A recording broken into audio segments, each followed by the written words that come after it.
તમારા વડે જે ભગવાનનું ભજન થશે ને વ્યર્થ નહીં જાય।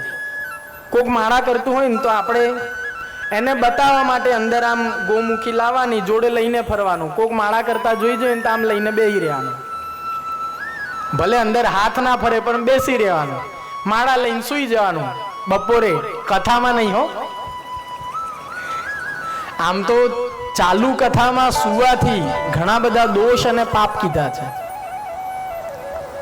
પાછું વિશ્રામ ઘટિકા દ્વયમ, 2 ઘટી એટલે 48 મિનિટનો વિશ્રામ કીધો છે, પણ એ કેવો વિશ્રામ? જમી 100 ડગલા ચાલવું, વામ કુક્ષી એટલે ડાબી બાજુ પડખું રાખીને આરામ કરવાનો કીધું છે, પણ આપણે શું કરીએ? સૂઈ જઈએ। એવું ઊંઘી જવાનું નહીં। એટલે એમ ભલે દેખાડા માટે પણ હાથમાં રાખીશું તો કોક જોશે, અને કોક જોશે ને તો 5 દિવસ 10 દિવસ 15મા દિવસે એકાદો મણકો તો ફેરવશે। જે દિવસે આપણને જોઈને સામેવાળો એક મણકો ફેરવતો થઈ જાય તો સમજવાનું કે આપણું કરેલું સત્કર્મ સફળ। તો દેખાદેખીની ભક્તિ કરો।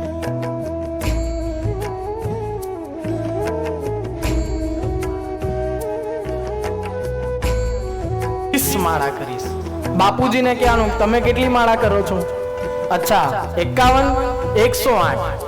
આજે રજા, જો પાર્ટી કરીએ છે ને આપણે બધા, કે આપણા દીકરાનો જન્મદિવસ હોય તો બધાને ભેગા કરીએ, કેક કાપીએ, તો એમાં ભક્તિ રૂપી પાર્ટી કરવાની કે આજે ભાઈ અમારા દીકરાનો જન્મદિવસ છે તો સમૂહ પૂજા રાખી છે તો બધા કુટુંબવાળા ભેગા થાવ, સમૂહમાં મહાપૂજા રાખી છે તો બધાને ભેગા કરો, એ પાર્ટી કરવાની।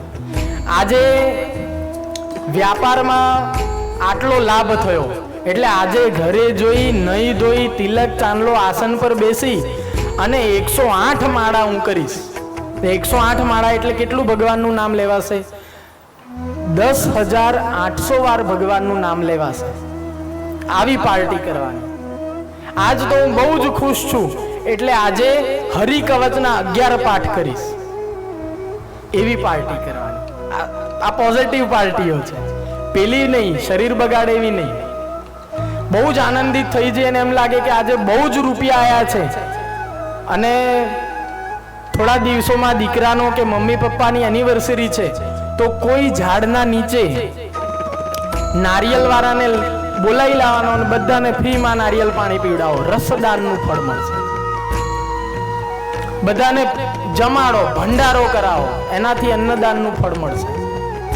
બાળકોને હમણાં સ્કૂલ ખુલે જૂન જુલાઈમાં તો કોઈ બાલ મંદિરમાં જવાનું, બધાને નોટ, ચોપડીઓ, પેન, પેન્સિલ, બાળકોને સ્કેચ પેન જે જોઈએ એ લઈ આપો, એ પણ વિદ્યાદાન છે, મહાદાન છે। આ બધી ક્રિયા કરવાથી પણ આપણા જીવનમાં બહુ જ પ્રગતિ, લાભ, ઉન્નતિ, પુણ્ય પ્રાપ્ત થાય છે। અને પુણ્ય કેવું છે? ટ્રાયંગલ છે, ત્રિકોણ, કે તમે સત્કર્મ કરશો તો એનાથી પુણ્ય મળશે, ને પુણ્ય પાછું લક્ષ્મી બનીને તમારી જોડે આવશે। ક્યારે આવશે? સત્કર્મ કરશો તો।